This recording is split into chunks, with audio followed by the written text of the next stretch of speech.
the top stories, Honorable Samuel Duggins pays tribute to former Minister of Sport Glenn Ghost Phillip. Lightning strike injures 5 on St. Martin Boardwalk, and accused 9/11 plotters reach pre-trial plea deal. Hello and welcome to the ZIZ Channel 5 newscast. Today is Thursday, August 1st, 2024. I'm Scotticia Hendrickson. Nationally, the sporting community and members of the St. Kitts and Nevis Labour Party were thrust into mourning on Thursday when news broke of the passing of former Minister of Sport Glenn Ghost Phillip. In a message posted on his Facebook page, Minister of Sport the Honorable Samuel Duggins said, "With a heavy heart, I express my deepest condolences to the family of our comrade, friend and advisor, the Honorable Glenn Ghost Phillip. As a giant of number 4, your impact, especially within the sporting community, was felt by many and will be deeply missed. Your legacy will live on." End quote. During today's sitting of the National Assembly, Minister Duggins paid further tribute to the late Minister Phillip, who he said made an invaluable contribution to St. Kitts and Nevis. I wish to lend my voice in sending condolences to the family of the Honorable Glenn Ghost Phillip. Now, this is a very touching day because he was just not a comrade. He was just not the member of parliament for the constituency that I am now blessed to represent, but he was a personal friend. And it was just this week, discussions were ongoing about some engagements that he were to be involved in. And we were looking forward to those engagements. And it tells you how short and how unpredictable life really is. That was Minister of Sport, Honorable Samuel Duggins. We'll have more on this report in our 7 p.m. newscast. History was created today when Troy Nisbet became the first person from the Federation of St. Kitts and Nevis to compete in swimming at the Olympic Games. Competing in Heat 2 of the men's 50-meter freestyle at the Paris Olympics, the 15-year-old touched the wall in 5th position in a personal best and a national record time of 28.71 seconds. Winning the race was Phillip Quinino of the Marshall Islands in 27.43 seconds. Freddie Mayala of the Congo was second in 27.52 seconds, and third high on the Hyingtung Dung of it with 28.42 seconds. Congratulations to the young man on creating history and making his country proud. Prime Minister Dr. Terence Drew has announced the launch of a comprehensive 9-day campaign aimed at tackling crime and violence from a public health perspective. The campaign, set to begin soon, will involve various activities designed to engage and educate the community. The initiative was introduced at a meeting on Wednesday with members of the Nevis Evangelical Association and the Planning Committee. The campaign will feature national consultation on citizens' security, a forum of experts, community leaders, and stakeholders to discuss effective strategies for reducing crime and violence, community and family-oriented activities as well.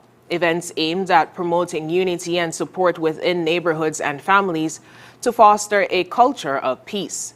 Prime Minister Drew highlighted the campaign's significance, stating crime and violence are public health concerns that impact the well-being of our community. This holistic approach aims to create lasting positive change. He called on all citizens and residents to actively participate, emphasizing that collective efforts is essential for creating safer communities. Further details of the campaign will be announced in the upcoming weeks.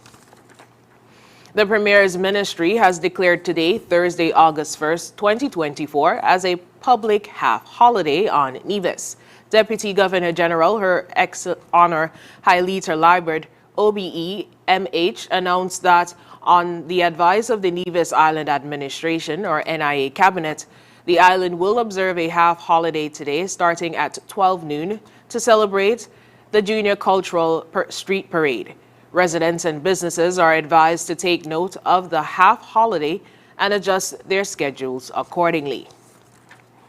In regional news, a lightning strike on Phillipsburg Boardwalk in St. Martin injured 5 people, including tourists, during severe weather conditions this afternoon. The incident occurred around 1:15 p.m. local time. The St. Martin Police Force and ambulance services responded promptly to the emergency. KPSM reported that upon arrival, first responders found that 5 individuals, including tourists, had been struck by lightning amidst severe weather. 3 of the victims suffered serious injuries and were transported to the St. Martin Medical Center for treatment.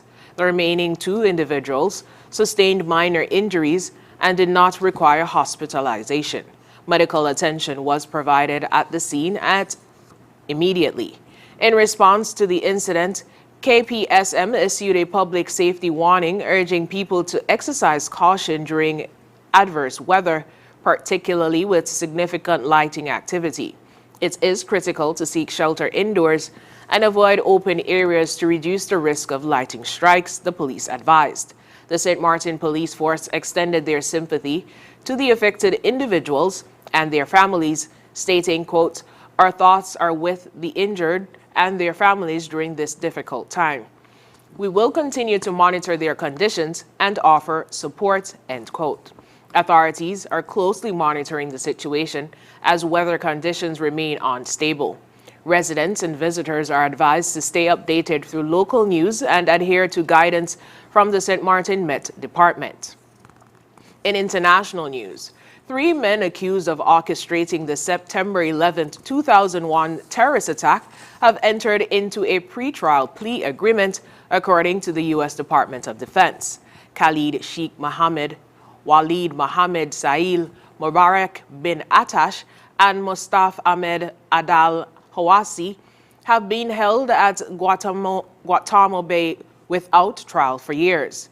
Under the terms of the agreement, the men will plead guilty to all charges, including the murders of nearly 3,000 people. In exchange, the prosecution has agreed not to seek the death penalty. The specific details of the plea deal have not yet been released. This agreement was first communicated in a letter to the victims' families, as reported by the New York Times. Chief Prosecutor Rear Admiral Aaron noted in a letter, in exchange for the removal of the death penalty as a possible punishment, these 3 accused have agreed to plead guilty to all of the offenses. The plea deal is expected to be formally presented in a court next week. The Biden administration had previously rejected a plea deal for 5 other detainees at Guantanamo who sought assurances about conditions of confinement and access to trauma care. The White House National Security Council has stated that the president's office was informed of this latest deal, but was not involved in the negotiations.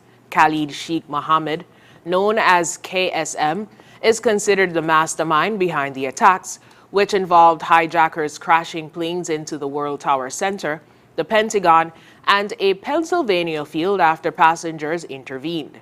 Mohammed and al-Hawasi were captured in Pakistan in March 2003. Admiral Rowe described the decision to accept the plea deal as a difficult but necessary step toward justice. However, Jim Smith, whose wife died in the attacks, criticized the deal, stating that it denied victims' family their day in court and called for the highest possible penalties for the accused. And now for the weather. The weather is partly cloudy skies. Winds are a gentle breeze of 12 miles per hour from the northeast. The temperature is 28 degrees Celsius or 83 degrees Fahrenheit. Seas are 1.5 meters or 3 to 5 feet. The weather forecast for today predicts partly sunny skies with brief cloud spells and a 60% or moderate chance of brief passing showers. Tonight will be fair to partly cloudy skies with a 60% or moderate chance of brief passing showers overnight. Sunset today will be at 6:44 p.m. and sunrise tomorrow will be at 5:51 a.m. And that brings us to the end of the ZIZ Midday Newscast. Join us this evening for these stories and more in detail. Thank you so much for joining us. I'm Scotty Sia Hendrickson.